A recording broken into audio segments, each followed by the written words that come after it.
বিয়ের সম্বন্ধ হচ্ছে বারবার ভেঙে যাচ্ছে, কথা ফাইনাল হওয়ার পরও কাজ হচ্ছে না।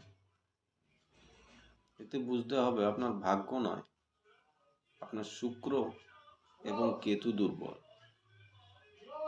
যে কারণে এই সমস্যা হচ্ছে। একটা ম্যাজিক্যাল রেমেডি করে দেখুন, অবশ্যই ভালো ফল পাবেন। শুক্র এবং কেতুর জন্যে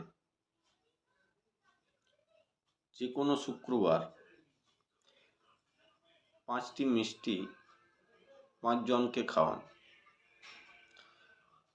সেটা আপনার পরিবারের বাইরে কোনো ব্যক্তিকে।